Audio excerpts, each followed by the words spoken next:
Hare Krishna devotos, mis reverencias a todos, ya es Srila Prabhupada. Bueno, bienvenidos una vez más. Aquí estamos en este grupo de clases en vivo de ISKCON Buenos Aires para nuevamente estar leyendo y todos juntos aprendiendo acerca del Bhagavad Gita tal como es, de su divina gracia, hace Bhaktivedanta Swami Srila Prabhupada. Perdón que hoy por unos minutitos estuvimos atrasados, así que bueno, les pido mil disculpas a todos. Esperemos que no haya sido grave este inconveniente para nadie, pero bueno, nos demoramos un poquito hoy en estar online. Quiero agradecer, como siempre, a todos los devotos de ISKCON Buenos Aires que hacen posible esta oportunidad de servicio para que nos asociemos, aunque sea de forma virtual, pero que estemos juntos leyendo y estudiando el Bhagavad Gita de Srila Prabhupada. En particular, como siempre, quiero agradecer a Chitrak Prabhu y a todos los administradores de este grupo de clases en vivo de ISKCON Buenos Aires. Para aquellos que no me conocen, mi nombre es Arjuna Saka Das. Yo les estoy hablando desde Mar del Plata, desde la República Argentina. Y el día de hoy vamos a estar con el capítulo número 2 del Bhagavad Gita. Hoy vamos a estar con el 2.27 del Bhagavad Gita, ¿sí? Específicamente el texto 27 del segundo capítulo del Bhagavad Gita tal como es. Vamos a estar leyendo eso el día de hoy y durante el día de hoy, si alguien quiere dejar algún comentario, si alguien tiene alguna pregunta o si alguien simplemente quiere hacer algún aporte durante la duración de esta charla online, bueno, aprovechen, aquí el tablero tiene una opción que es la parte de los comentarios, pueden escribir ahí directamente y después yo voy a estar viendo, chequeando periódicamente por las dudas, si alguien hace alguna pregunta, poder justamente responder o simplemente compartir lo que ustedes hayan aportado. Así que cualquier cosa que quieran comunicarse conmigo, aprovechen el tablero de los comentarios para escribir y después vamos a estar interactuando el uno con el otro. Así que bueno, una vez más, muchísimas gracias a todos los que están del otro lado, en especial a los que hacen posible este encuentro de estudio del Bhagavad Gita. Hoy vamos a leer el 2.27 del Bhagavad Gita tal como es. Antes de la lectura vamos a hacer dos cosas. Primero vamos a hacer una pequeña invocación y luego vamos a hacer una contextualización. ¿Sí? Vamos a ver un poquito en qué momento de la charla está Krishna y Arjuna en esta conversación sagrada del Bhagavad Gita. Comenzamos por la invocación, yo voy a recitar unos mantras, ustedes si quieren pueden recitar también en sus casas. Om Namo Bhagavate Vasudevaya. Om Namo Bhagavate Vasudevaya. Om Namo Bhagavate Vasudevaya. Muy bien, entonces, habiendo hecho nuestra invocación del día de hoy, vamos a pasar a la lectura. Hoy, como dije, capítulo número 2, texto 27 del Bhagavad Gita, tal como es, de su divina gracia, hace Bhaktivedanta Swami Srila Prabhupada. Este segundo capítulo se titula Resumen del contenido del Gita. Es un capítulo muy interesante, con textos muy interesantes. En este capítulo, tal como el título lo indica, lo que hay es una especie de anticipo de los temas que vendrán. El Bhagavad Gita contiene 5 temas principales, que son Kala, el tiempo, Karma, la acción, Prakriti, la naturaleza material, Jiva, el alma, Ishvara, Dios, pero además se trabajan muchos otros temas. Van a ir apareciendo, digamos, subtemas a lo largo de la conversación que también son muy importantes y que se van a ir repitiendo a lo largo del diálogo. Por ejemplo, aparece el tema del Dharma, esta cuestión de los deberes, aparece la noción de yoga, ¿sí? Esta conexión, este proceso de revinculación con la divinidad. También vamos a aprender en el Bhagavad Gita acerca de las gunas, de las modalidades de la naturaleza. Vamos a aprender, por ejemplo, vamos a aprender de manas, vamos a aprender de la mente, de la psicología del yoga. Todos esos temas están dentro del Bhagavad Gita. Y este segundo capítulo, como dice su título, resume básicamente todo de lo cual se va a hablar a lo largo de esa conversación entre Krishna y Arjuna, entre Dios y el hombre. Y una de las cosas más importantes que se trabajan en el segundo capítulo es el concepto del alma, ¿sí? Si ustedes quieren entender qué es la jiva o qué es el atma, qué es el alma, el espíritu, desde el entendimiento de la cultura de los Vedas o el entendimiento de la filosofía del yoga, bueno, vayan directamente al segundo capítulo del Bhagavad Gita, porque el grueso de ese capítulo justamente trata sobre este tema, el tema del alma, ¿sí? Cómo se entiende el alma desde la filosofía del yoga. Y justamente en este texto 27 que vamos a leer el día de hoy, ese texto 27 forma parte de un grupo de textos, de versículos, que tratan el concepto del alma. Hay una especie de descripción que viene haciendo Krishna para con Arjuna durante esta parte del diálogo. Yo, para contextualizar un poquito, voy a leer algunos versos anteriores, voy a ir 3 versos para atrás y vamos a ver cómo es que Krishna empieza a describir el alma, ¿sí? El ser, la esencia que nosotros somos. Krishna dice, por ejemplo, texto 24, esta alma individual es irrompible, es insoluble y no se puede quemar ni secar. El alma está en todas partes y es sempiterna, inmutable, inmóvil y eternamente la misma. En el texto 25, Krishna dice, se dice que el alma es invisible, inconcebible e inmutable. Sabiendo esto, no debes afligirte por el cuerpo. Y en el verso inmediato anterior al que vamos a leer el día de hoy, Krishna en el texto 26 dice, sin embargo, si crees que el alma o el conjunto de las señales de vida nace siempre y muere siempre, aún así no tienes por qué lamentarte, o tú el de los poderosos brazos. Entonces, como verán, estamos en la sección donde Krishna explica acerca del alma dentro del contexto del Bhagavad Gita, y estamos en la primera gran lección que nos presenta el Bhagavad Gita.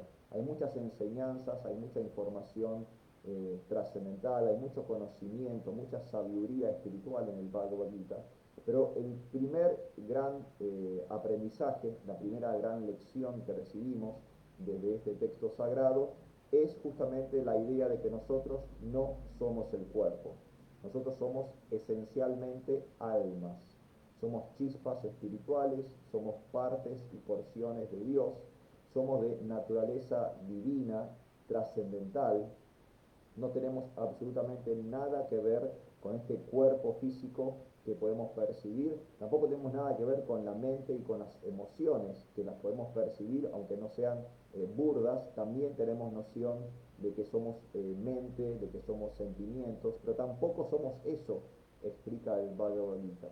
Lo que nosotros somos, nuestra realidad ontológica, es de almas, somos almas espirituales individuales. Y esa es la primera gran lección del Bhagavad Gita. No somos el cuerpo. Y esta es la primera enseñanza que ahora está impartiendo Krishna. Krishna en este momento del diálogo está explicando a Arjuna justamente esta idea de que no somos el cuerpo. Entonces, un poquito más en eso vamos a profundizar el día de hoy, ahora cuando leamos el texto 27. Quiero agradecer a las primeras personas que ya están del otro lado. Sara, Hare Krishna, mi reverencia. Sara, muchas gracias por estar. Ummada de Vidasi también, mis reverencias, Hare Krishna. Bueno, muchísimas gracias a todos los que están del otro lado. Y recuerden que si quieren interactuar, directamente escriban ahí en la sección de los comentarios. Si tienen aportes, preguntas o si simplemente quieren hacer algún comentario, bueno, tienen ahí el tablero para que podamos interactuar durante lo que resta de la charla. Vamos a ir entonces ahora sí directamente al texto 27 del capítulo número 2 del Bhagavad Gita, intitulado Resumen del contenido del Gita. Estamos leyendo el Bhagavad Gita tal como es, de su divina gracia A.C. Bhaktivedanta Swami Srila Prabhupada. Voy a leer el texto 27 el día de hoy. Primero el sánscrito, luego la traducción y por último vamos a meternos en el comentario de su divina gracia. Así que Bhagavad Gita 2.27 en el sánscrito dice lo siguiente. Chatasya hi dhruvo mrityu dhruvam dhamma mrityasya cha tasmat aparidhaye rite na tvam sochitum arhasi. Ahí tuvimos el sánscrito, vamos ahora a la traducción al castellano, dice, aquel que ha nacido es seguro que va a morir, y después de morir es seguro que uno volverá a nacer. Por consiguiente, en el ineludible desempeño de tu deber, no debes lamentarte. Acá voy de vuelta con la traducción, dice lo siguiente, aquel que ha nacido es seguro que va a morir y después de morir es seguro que uno volverá a nacer. Por consiguiente, en el ineludible desempeño de tu deber, no debes lamentarte. Este es el texto 2.27 del Bhagavad Gita, tal como es de su divina gracia A.C. Bhaktivedanta Swami Srila Prabhupada. Vamos ahora al comentario. El significado de Srila Prabhupada dice lo siguiente. Uno tiene que nacer de acuerdo con las actividades que ha realizado en la vida. Y después de terminar un periodo de actividades, se tiene que morir para volver a nacer y comenzar el siguiente periodo. De este modo, gira el ciclo del nacimiento y la muerte, fase tras fase, sin liberación. Este ciclo de nacimiento y de muerte no respalda, sin embargo, el asesinato, la matanza de animales y la guerra innecesaria. Pero al mismo tiempo, la violencia y la guerra son factores inevitables en la sociedad humana para mantener la ley y el orden. La batalla de Kurukshetra, que ocurriría por la voluntad del Supremo, era un evento inevitable, y es deber de un kshatriya pelear por la causa justa. ¿Por qué había este de sentir temor o acongojarse ante la muerte de sus parientes si estaba cumpliendo con su deber legítimo? Él no merecía tener que romper la ley y con ello quedar sometido a las reacciones de los actos pecaminosos a los que tanto le temía. Por el hecho de eludir el cumplimiento de su deber genuino, no sería capaz de impedir la muerte de sus parientes y se vería degradado por haber seleccionado un modo de actuar equivocado. Ahí tenemos entonces el significado dado por su divina gracia A.C. Bhaktivedanta Swami Srila Prabhupada. Leo una vez más esta traducción del texto 2.27. Dice, aquel que ha nacido es seguro que va a morir y después de morir es seguro que uno volverá a nacer. Por consiguiente, en el ineludible desempeño de tu deber, no debes lamentarte.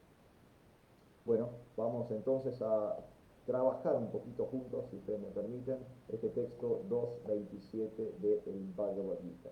Lo que aparece primero, digamos, se puede deducir dos cosas de este texto, sí tiene como dos partes.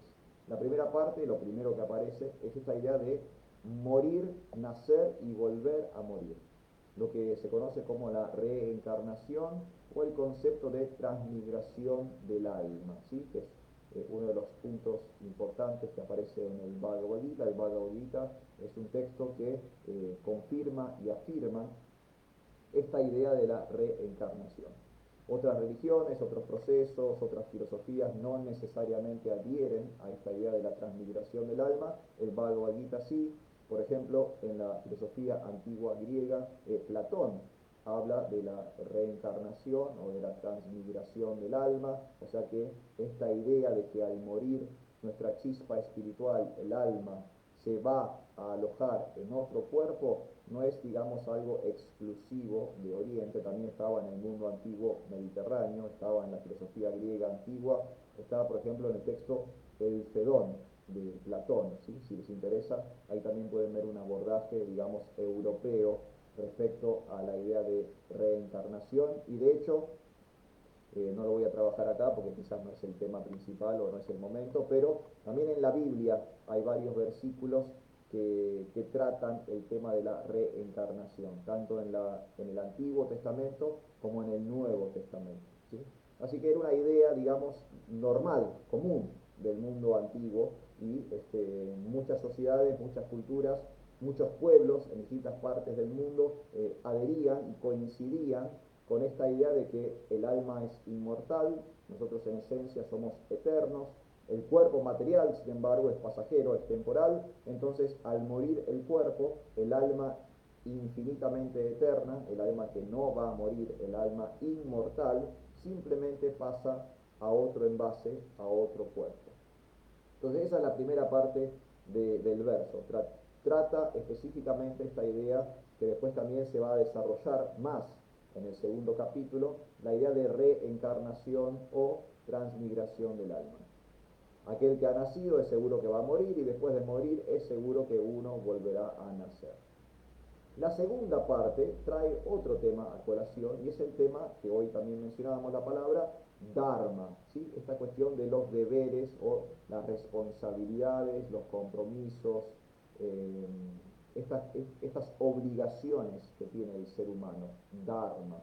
La segunda parte de la traducción del verso dice: por consiguiente, en el ineludible desempeño de tu deber, no debes lamentarte. ¿Sí? El Dharma es un tema importante que aparece varias veces a lo largo del Bhagavad Gita. El Bhagavad Gita es un texto que en realidad forma parte de un cuerpo literario más grande, que es el Mahabharata. Es una epopeya, creo que son 100.000 versos, si no me equivoco, los que componen el Mahabharata. Bueno, el Bhagavad Gita es una porción, es un capítulo de ese texto más grande del Mahabharata. El tema principal del Mahabharata es el Dharma, esta cuestión de los deberes, qué se tiene que hacer, qué no se tiene que hacer, qué es correcto, qué es incorrecto, cuáles son los compromisos, las responsabilidades, las obligaciones del ser humano. Ese básicamente es el tema principal del Mahabharata. Como el Bhagavad Gita forma parte del Mahabharata, entonces está impregnado también, está, digamos, influenciado de este marco general que hay respecto al Dharma. Y eso se nota mucho al comienzo del Bhagavad Gita, los primeros versos, los primeros capítulos del Bhagavad Gita, no solamente hablan del karma, de la acción, pero también tiene como un subtitulado o un subrayado en la noción del Dharma. No solamente la acción, sino el deber correcto, el deber prescrito.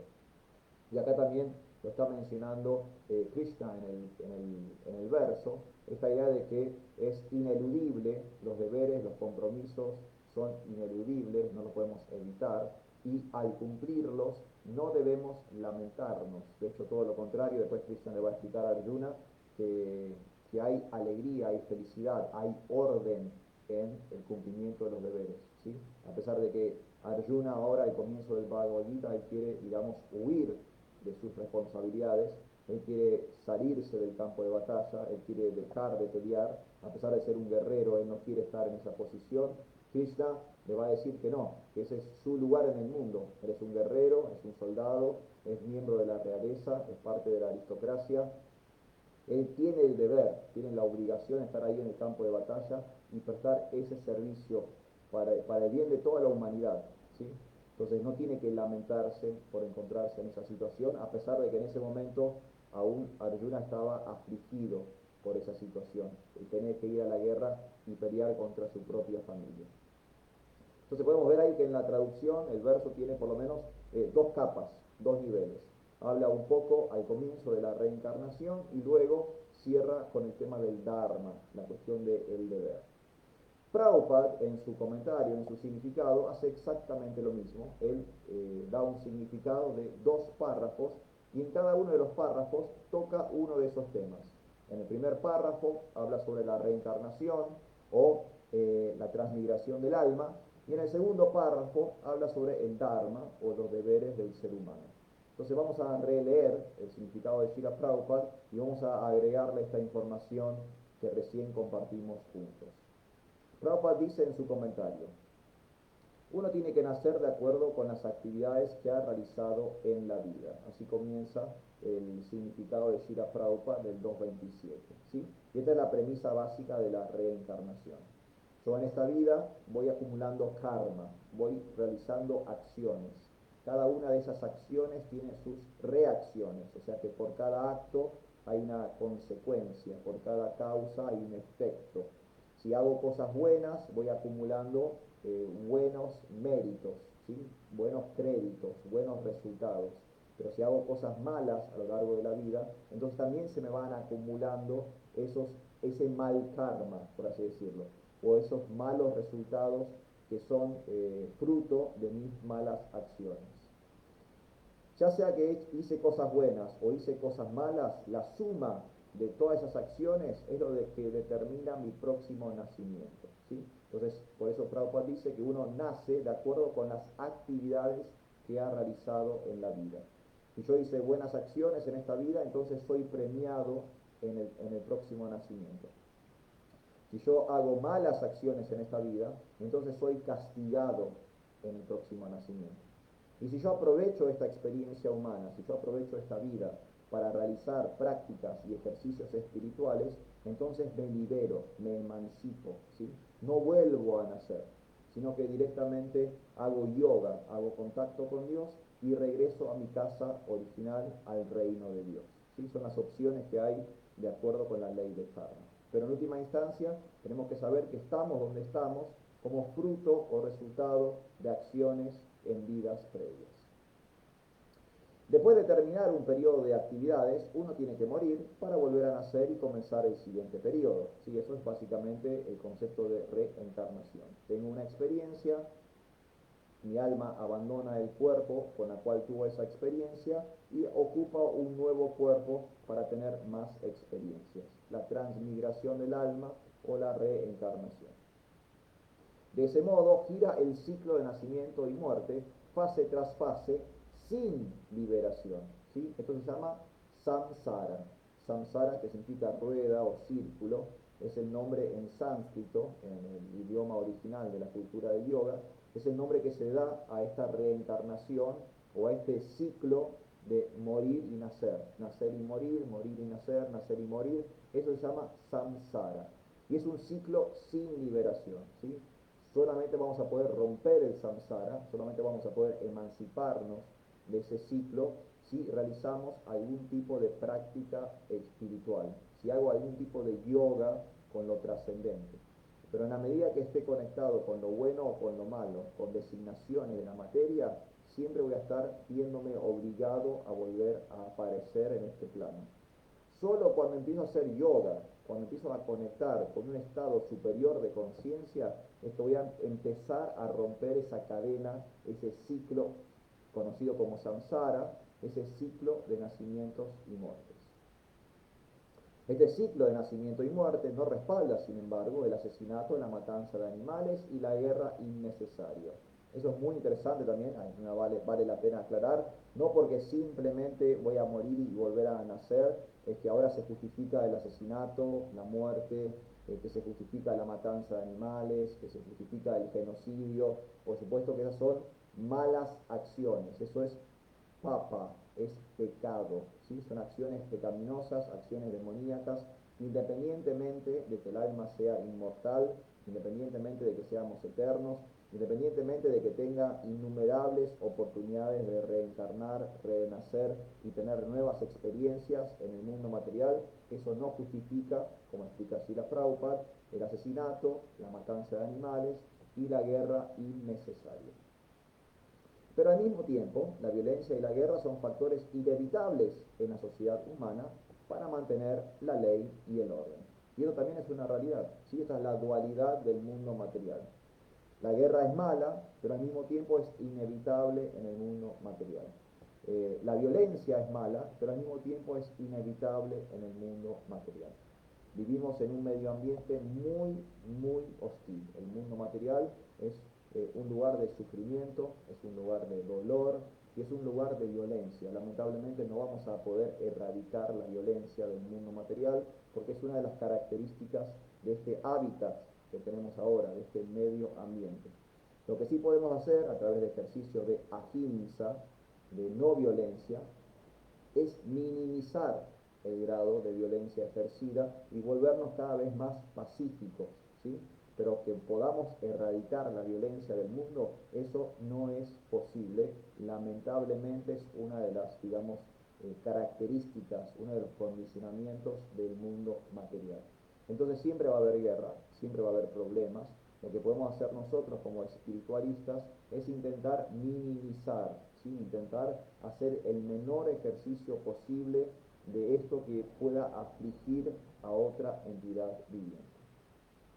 Entonces esa fue la primera parte, la parte dedicada, digamos, a la reencarnación.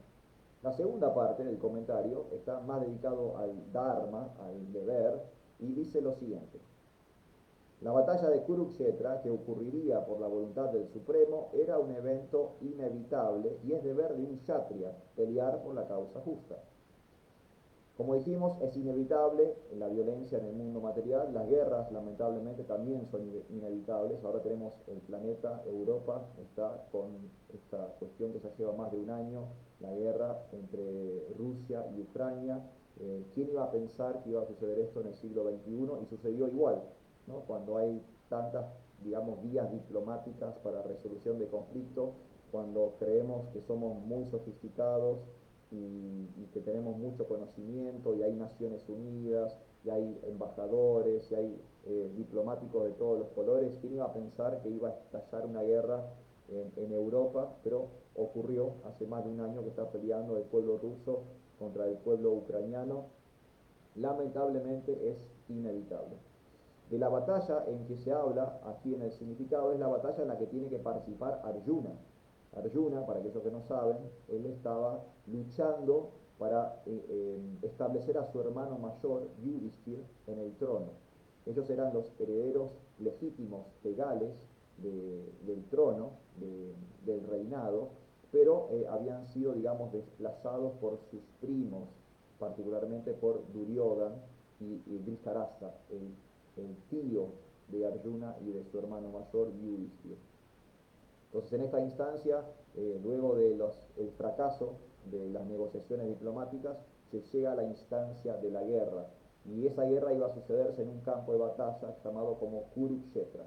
Por eso se menciona ese lugar, Kurukshetra, aquí en el comentario de Srila Prabhupada. Y se explica que la posición de Arjuna era un kshatriya, era un guerrero, era un miembro de la realeza, era un miembro de la aristocracia, él era un príncipe. Su deber era estar en el campo de batalla. Su deber era defender el dharma, defender el bien, ¿sí? Luchar por la justicia. Si él huía, si él se alejaba del campo de batalla, entonces estaba en falta con su posición constitucional en este plano, en el plano de la materia. Entonces, como kshatriya, él tenía que luchar por esa causa justa de instalar a su hermano mayor en el trono. ¿Por qué habría este de sentir temor o acongojarse ante la muerte de sus parientes si estaba cumpliendo con su deber legítimo? Él no merecía tener que romper la ley y con ello quedar sometido a las reacciones de los actos pecaminosos a los que tanto le temía. Por el hecho de eludir el cumplimiento de su deber genuino, no sería capaz de impedir la muerte de sus parientes y se vería degradado por haber seleccionado un modo de actuar equivocado. Entonces Prabhupada explica, si Arjuna se va del campo de batalla, eso no significa que la guerra no iba a suceder, la guerra iba a suceder igual. Y de hecho iba a ser peor, porque no había nadie del lado de la justicia, nadie del lado del bien, para luchar, para defender estos derechos que tenían los habitantes del planeta en aquel momento, para defender el Dharma, ¿sí? Arjuna no podía irse. Si se iba del campo de batalla, incluso iba a ser peor que el mismo resultado de la guerra. Entonces nosotros todos tenemos un deber. Quizás nosotros hoy por hoy no seamos guerreros, ni soldados, ni miembros de la realeza, pero sí tenemos nuestros dharmas, tenemos nuestras obligaciones. Somos padres, somos esposos, somos hijos, somos docentes, somos empleados. Cada uno de nosotros tiene un deber, somos ciudadanos. Hay muchísimos deberes que cumplimos en esta encarnación, en esta experiencia humana. Todos esos deberes deben cumplirse. Si no los cumplimos, como explica Krishna en el verso, vamos a generar algún tipo de caos. El incumplimiento del deber solo genera caos. El deber es orden, el dharma es sinónimo de orden. Cuando nosotros somos malos esposos, malos ciudadanos, malos padres, malos hijos, malos docentes, cuando incumplimos con cualquiera de nuestras obligaciones, automáticamente hacemos sufrir a alguien. Alguien sufre por nuestras malas acciones. Por eso tenemos que ser muy conscientes, particularmente conscientes de Krishna. Entender que Dios es el centro de todo, que Dios está en el corazón de todas las entidades vivientes y empezar a actuar no solo bien desde el punto de vista material, sino empezar a actuar de forma espiritual, con conciencia de Krishna. Y eso es un poco de lo que está hablando Prabhupada en el comentario y también un poquito de lo que está hablando Krishna en el significado de este verso, hoy como dijimos, 2.27 del Bhagavad Gita. Está Prabhu de Nupal también del otro lado. Hare Krishna Santo, mis reverencias. Muchas gracias, Prabhuji, por estar ahí. Y gracias también a todos los que estuvieron escuchando y a todos los que van a escuchar ahora en diferido. Sabemos que esta clase queda ahí en el grupo de clases en vivo de ISKCON Buenos Aires, así que lo van a poder ver cuando ustedes quieran. Muchísimas gracias, Prabhu Chitrat, por permitirme este servicio. Gracias a todos los devotos de ISKCON Buenos Aires. Gracias a todos los que están del otro lado. Gracias a todos los que dejaron sus comentarios. Leo una vez más la traducción de este verso y nos cerramos ya por el día de hoy. Aquel que ha nacido es seguro que va a morir y después de morir es seguro que uno volverá a nacer. Por consiguiente, en el ineludible desempeño de tu deber, no debes lamentarte.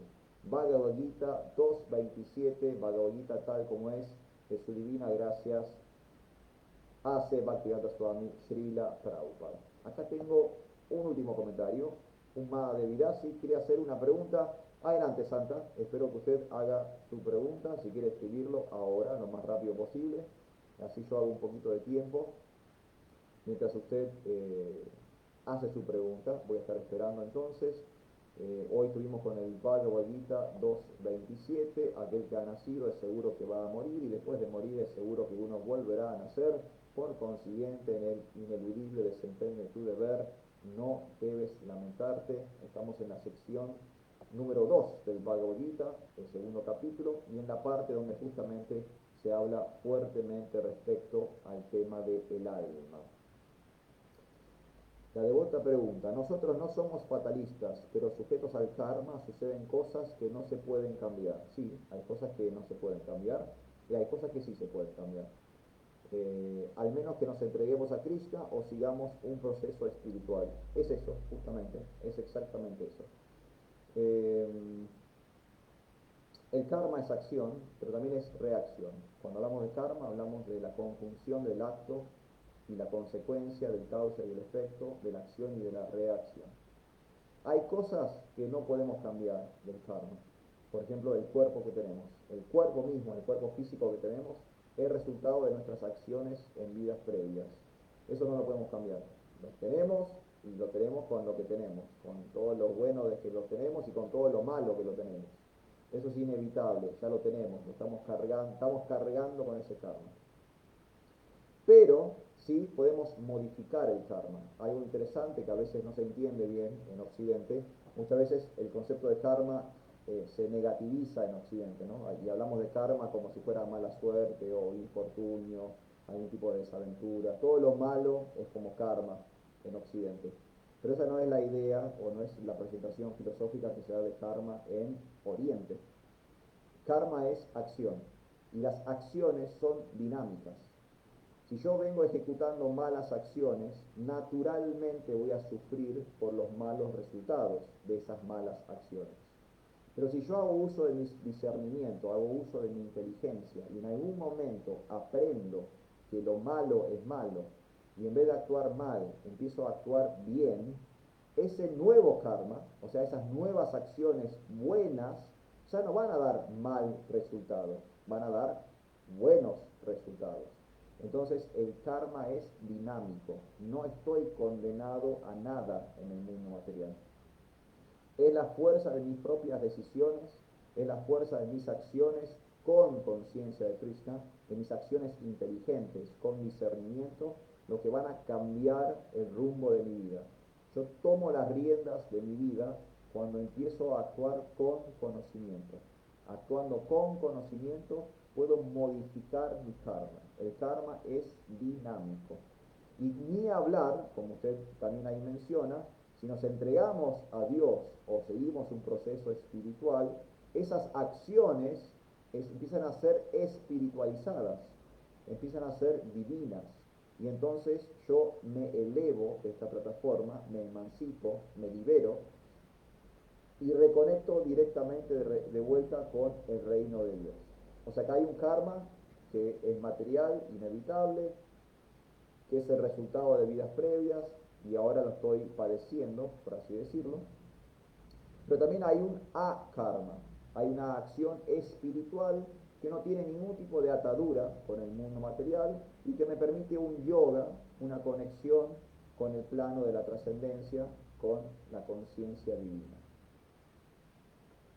Y ahí usted muy bien lo aclara, deja de ser karma y se vuelve akarma. Nuestras acciones no generan reacción, exactamente. Solo en el plano espiritual, solo cuando ejecuto prácticas espirituales o realizo ejercicios espirituales, es que estoy en akarma. Cuando hago buenas acciones, estoy en karma. O sea que por tener buenas acciones, ahora tengo que volver a nacer para ser premiado por el universo, ¿sí? Para disfrutar. En el akarma, en la actividad espiritual, no tengo ataduras de ningún tipo, no es ni bueno ni malo, y hace yoga, conexión directa con el mundo espiritual. Así que sí, es tal cual como usted dice. Así que muchísimas gracias, Uma de Vyasi. Muchísimas gracias por su aporte. Y gracias también a todos ustedes del otro lado. Ahora sí, me despido. Hoy estuvimos en el 227 del Bhagavad Gita. Muchísimas gracias a todos. Hare Krishna, Hari Bol.